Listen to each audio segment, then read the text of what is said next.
Hi guys, welcome to Kadimani kitchen. और आज मैं हरे मटर की कचौड़ी की रेसिपी आपसे शेयर करूंगी। मटर तो इस समय इसका सीजन ही चल रहा है, तो चलिए कचौड़ी भी बनाकर इसका स्वाद लेते हैं। और इस कचौड़ी में सबसे अच्छी बात यह है कि इसकी जो मैंने लेयरिंग की है, आप देख सकते हैं इसे कई लेयर में मैंने बनाया है और ईज़िली ये बन जाता है, बहुत टाइम नहीं लगता। आप जैसे नॉर्मली कचौड़ी बनाते हैं, एक बार इसे भी बना कर देखिए। मैं इसे तोड़कर भी दिखाती हूँ कि ये कितना खस्ता बना है।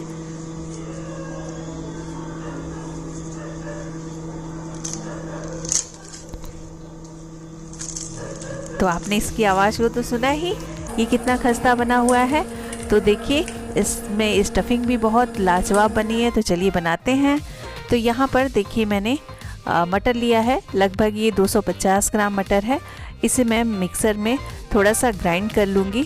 साथ ही यहाँ पे देखिए मैंने 5 से 6 लहसुन की कलियाँ ली हैं, 2 हरी मिर्च लिया है और इसके साथ ही मैं यहाँ पर थोड़ा सा नमक ऐड करूँगी। नमक आपको हल्का ही रखना है। और यहाँ पे हाफ टी स्पून मैं जीरा ऐड करूँगी। तो बिना पानी के ही इसे हमें इस तरह से मिक्सर में पीसना है। तो मैं आपको दिखाती हूँ। और इसका जो पेस्ट है इसको हमें दरदरा ही रखना है। इस तरह से देखिए, बिल्कुल बारीक नहीं करना है, इसमें दाने दिखाई दें तो आपको इस तरह से कर लेना है। तो चलिए इसे थोड़ा सा फ्राई भी कर लेते हैं। तो यहाँ कढ़ाई पे मैंने 4 टीस्पून मस्टर्ड ऑयल लिया है। आप चाहे तो नॉर्मली जो रिफाइंड ऑयल है उसका यूज भी कर सकते हैं। तो यहाँ पे मैंने हाफ टी स्पून जीरा ऐड किया और जब जीरा थोड़ा सा भुनने लगे तो मैं यहाँ पे मीडियम साइज़ के जो प्याज होते हैं उनको बारीक कट कर लिया है, उसे ऐड करूँगी। तो सबसे पहले थोड़ा सा अदरक ऐड करते हैं। इसे मैंने कद्दूकस किया है, तो हाफ टी स्पून मैंने अदरक लिया था, उसे ऐड किया। अब मैं प्याज को ऐड कर रही हूँ और फ्लेम को आपको मीडियम रखना है। प्याज गोल्डन ब्राउन हो जाए तो इसमें फिर मैं मटर को ऐड कर दूंगी। तो यहाँ पे देखिए प्याज गोल्डन ब्राउन हो चुका है, तो इस मटर को मैंने यहाँ पे ऐड कर दिया। फ्लेम आपको मीडियम रखना है, हाई नहीं करिएगा और लो भी नहीं करिएगा। तो देखिए इस तरह से इसके नेचुरल फ्लेवर को बनाए रखना है। यहाँ पे मैं कुछ मसालों को भी ऐड करूँगी। जैसे देखिए मैंने हाफ टी स्पून यहाँ पे भुना हुआ जीरा ऐड किया, 1 टीस्पून मैं यहाँ पे खटाई भी ऐड कर रही हूँ, जिसे अमचूर कहते हैं। और नमक थोड़ा सा यहाँ पे फिर से मैं ऐड कर रही हूँ। नमक के साथ ही मैं यहाँ पर 1 चम्मच गरम मसाला भी ऐड करूँगी, जिससे इसका स्वाद बिल्कुल हट के आता है। तो इस तरह से इसे मिक्स कर लेना है। यहाँ पे जब ये मिक्स हो जाएगा, देखिए पानी भी इसका हट रहा है, आप देख सकते हैं ये थोड़ा सा ड्राई भी हो गया है, जिससे स्टफिंग भरने में प्रॉब्लम नहीं होगी। तो यहाँ पे देगी मिर्च तो मैं डालना भूल ही गई थी, तो यहाँ पे हाफ टी स्पून मैं देगी मिर्च ऐड कर रही हूँ और थोड़ा सा हरी धनिया की पत्तियों को ऐड कर रही हूँ। गैस के फ्लेम को मैंने बंद कर दिया है और इस तरह मिक्स करने के बाद मैं इसे ठंडा होने के लिए रख दूँगी। तो देखिए इस तरह से मैंने मिक्स कर लिया है। अब इसे मैं ठंडा होने के लिए छोड़ देती हूँ इसी कढ़ाई में। तो चलिए अब आटे को भी बनाते हैं। तो यहाँ पर देखिए लगभग मैंने 300 ग्राम मैदा लिया है और इस मैदे में मैं पहले आधे चम्मच अजवाइन को ऐड करूँगी। और अजवाइन को आप हाथों से इस तरह से रब करके तब ऐड किया करिए। तो इस तरह से मैं इस अजवाइन को ऐड करूँगी। साथ ही यहाँ पे आधा चम्मच मैं नमक भी ऐड करूँगी और इसके साथ मैं घी को ऐड करूँगी। तो घी नॉर्मली चम्मच से मैं 6 चम्मच यूज कर रही हूँ इसमें। आप रिफाइंड ऑयल को भी यूज कर सकते हैं, पर घी से इसका टेक्सचर बहुत अच्छा आता है। तो मैंने ये घी मिक्स कर दिया और इस तरह से आपको मिक्स करना है। जब ये मुट्ठी में अच्छी तरह से बंधने लगे तो हमारा ये आटा तैयार हो जाता है। तो मैं आपको दिखाती हूँ, मिक्स करने के बाद ये मुट्ठी में बंधने लगेगा। तो देखिए इस तरह से ये बंधने लगा है। तो मैं हल्के पानी के साथ अब इसका एक सॉफ्ट डो बनाऊंगी। डो बहुत हार्ड भी नहीं करना है और बहुत सॉफ्ट भी नहीं। तो मैं इस तरह से थोड़ा थोड़ा पानी लेके इसका एक डो बनाऊंगी, सॉफ्ट डो। तो यहाँ पे डो हमारा बनके तैयार हो चुका है। तो इसे मैं रख देती हूँ 10 मिनट के लिए रेस्ट करने के लिए। तो चलिए ढककर मैं इसे रखती हूँ। साथ ही अब चलिए अब चटनी को भी बना लेते हैं, जो बहुत ही स्वादिष्ट चटनी है इसके साथ। तो यहाँ पे मैंने 2 मीडियम साइज़ के टमाटर लिए हैं, थोड़ी सी भुनी हुई मूंगफली, ये अदरक, लहसुन, 2 हरा मिर्च और थोड़े हरे धनिया की पत्तियों को, इनको ले रही हूँ। और चलिए मिक्सर में ही इसे हमें पीसना है। तो इस तरह से मिक्सर में हमें सभी को इस तरह डालना है और यहाँ पर फिर हल्का सा नमक ऐड करना है स्वाद अनुसार और इसे मिक्सर में ग्राइंड कर लेना है। तो देखिए इस तरह से ये चटनी बनके तैयार हो चुकी है। ये चटनी बहुत ही टेस्टी बनी है, नॉर्मली चटनी से बिल्कुल हट के।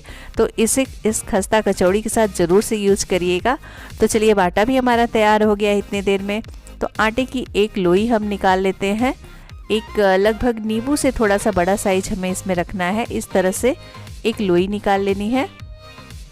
और लोई निकालने के बाद आपको मालूम ही है हमें क्या करना है। जी हाँ, चकले पर एक रोटी बनानी है इसकी।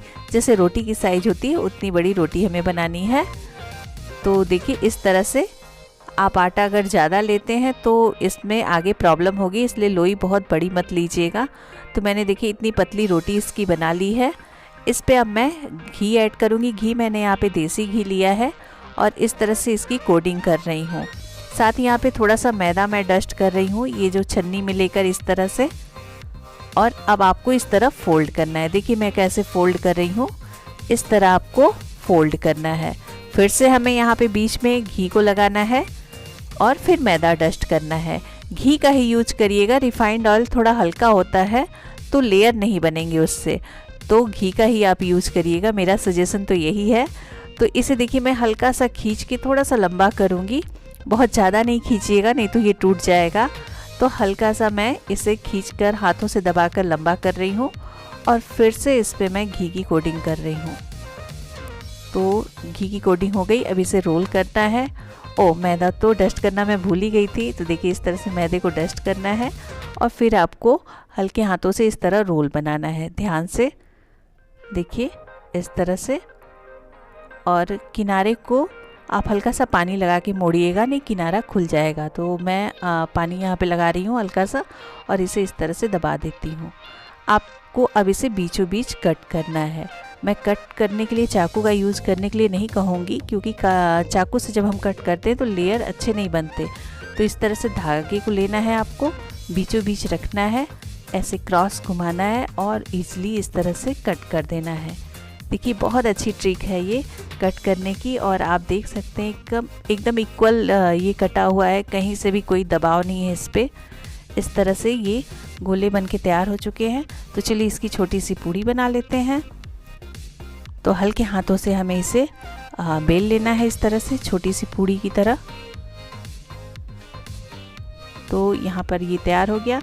यहाँ पे स्टफिंग मैं ले रही हूँ। स्टफिंग बहुत ज़्यादा नहीं लीजिएगा क्योंकि ये फट सकता है। तो इस तरह से मैंने 1 चम्मच स्टफिंग लिया और किनारों को ऊपर उठाते हुए इसको दबा लेना है, सभी किनारों को आपस में मिलाकर। और एक्स्ट्रा जो आटे बच रहे हैं उनको आप निकाल भी सकते हैं, नहीं तो मोड़कर उसी में दबा दीजिए इस तरह से। तो चलिए मैंने घी को भी रख दिया है गर्म होने के लिए। घी बिल्कुल ही लाइट गर्म है, आप देख सकते हैं इसके बुलबुले कितने छोटे छोटे बन रहे हैं। और अभी एकदम बिल्कुल ये थोड़ा सा ही गर्म हुआ है।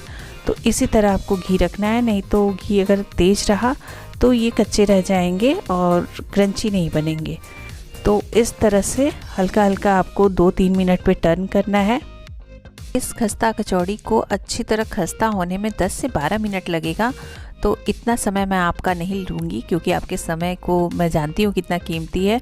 तो मैं लगभग 10 मिनट के बाद आपको दिखाती हूँ कि देखिए ये इस तरह से बिल्कुल खस्ता हो चुका है। इसमें लेयर दिख रहे हैं।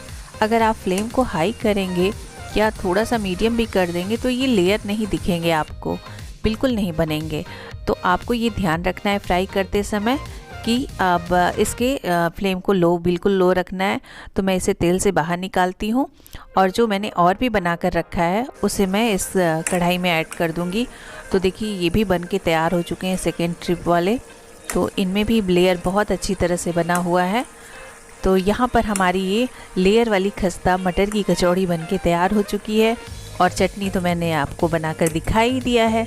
तो चटनी के साथ आप इसको स्वाद लेकर खाइए और गर्मा गर्म ही खाइएगा क्योंकि ये बहुत ही क्रंची है और इसका स्वाद बहुत अच्छा लगता है।